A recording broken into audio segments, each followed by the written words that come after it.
Hello everybody and bright blessings. I'm Lady Leeanna with another edition of Tarot Card Lessons Made Easy, where we're taking apart the major arcana currently, and 2 by 2 cards, 2 cards per each show, and highlighting those and their symbols and their upright meaning as well as their reversed meaning and covering them thoroughly.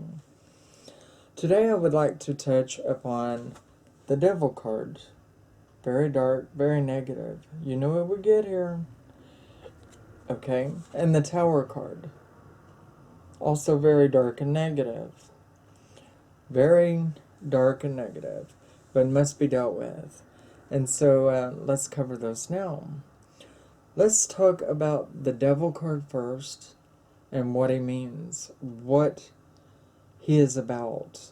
And you should have your cards out right now for this. Okay. The devil actually portrayed as having ram horns, harpy wings, goat legs, a man's torso, as well as a man's beard, cat-like eyes and ears, and the feet of a falcon or an eagle. Now he rests upon a block at which the 2 humans at the base are chained to as being either his slaves or each other's. But basically you have a tail of fire on the male, which represents his desires. Which, you know, it doesn't just rest in males, it rests in women likewise. But the term male in this case, or men actually, umbrellas, like the fate of man, you know, would be referring to women likewise. And then you have fruit on the woman's tail, or the woman's tail is made of fruit, which is fertility, to be able to give birth or whatever. But both of them are chained as prisoners to the devil, who holds a torch in his left hand and holds an upside-down cross in his right, representing the total diversity and perversionism of all other religions.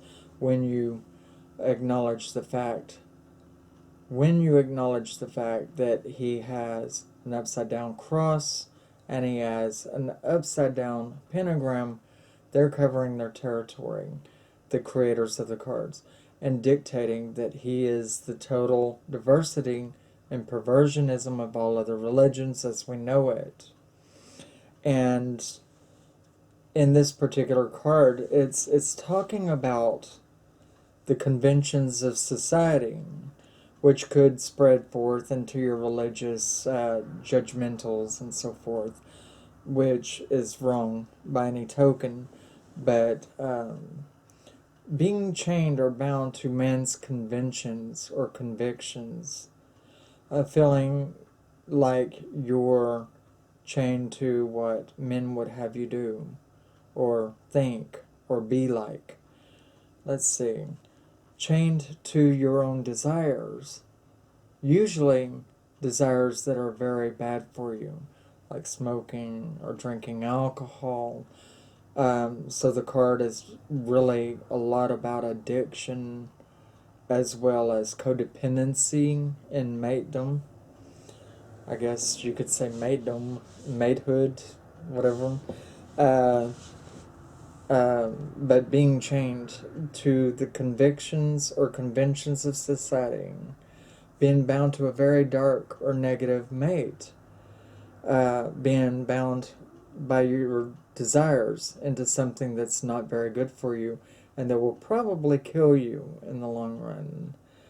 And it can represent Satanism, but not generally.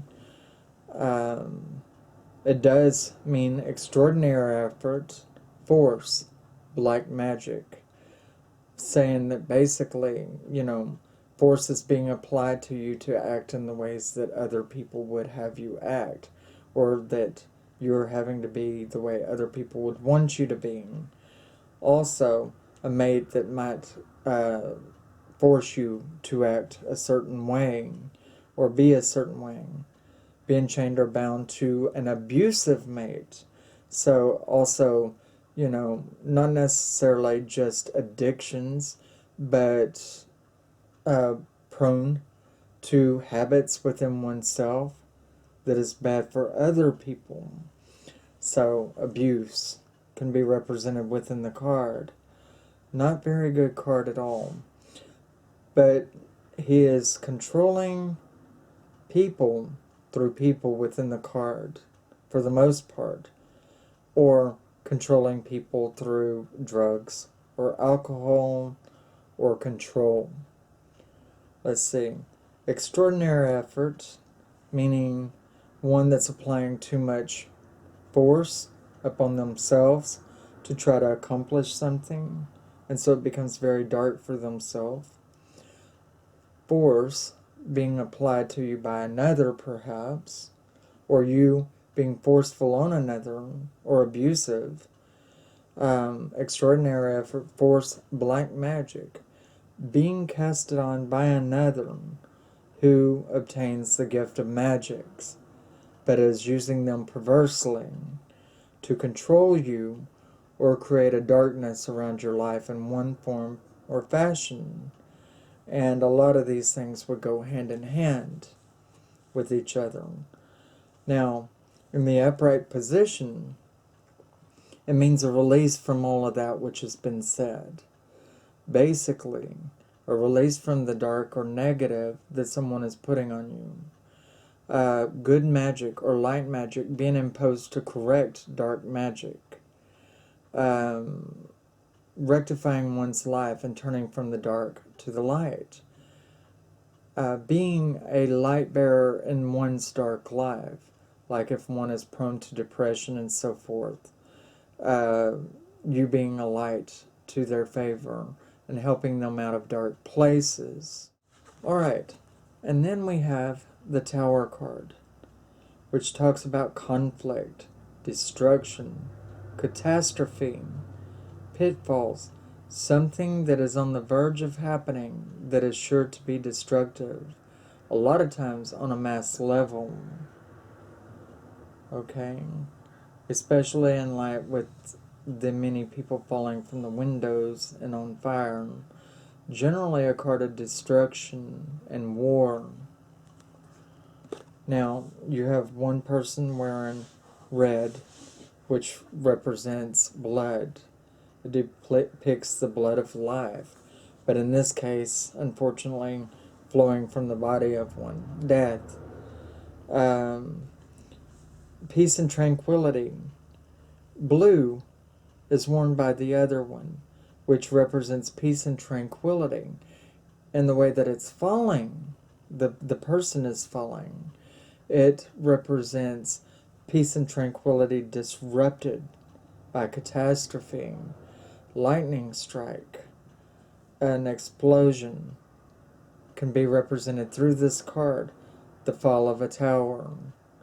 Now, on the day that the Twin Towers had fallen, on the day that one had brought down the Twin Towers, I had read the cards to someone on the phone, and the Tower card came up, and I couldn't get anything on their life, but I kept seeing father and son cards all over the place, and battle and destruction and conflict, and in the heart of things, the Tower card. And what this had told me was that one father and son set, or one known political figure that has a son, against another political figure that has a son that is known in his country, would conflict within this country, and it shows death on a massive level. And I mean, if you look at the card, it really just screams out, this that had happened. But I kept getting this card, and through this person's reading, And I couldn't actually get anything on their life that night, which was about like 1, 2 o'clock in the morning that I was talking to them. Um, you know, but I had read this card to them along with the other ones that I spoke of. And the next morning, lo and behold, you have George Bush Sr. and his son is also in the political arenas at that time. And you have uh, Osama bin Laden and his sons that were with him in his battles or fights on his side of things. And all this conflict and catastrophe was showing up in the cards. I had an idea of what it was talking about, but I didn't know I was going to be waking up like 6 hours later with the TV going. I always sleep with the TV on and watching all of this on the news playing out before me. So yeah, that was a bit of a freak out. It does have yards of light pouring from above.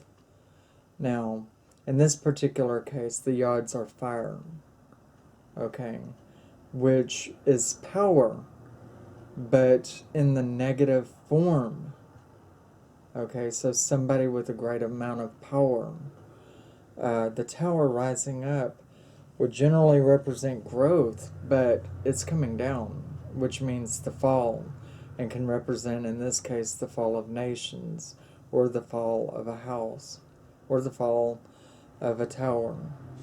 And the people from it representing everything that it was and is supposed to be, what it looks like. Let's see.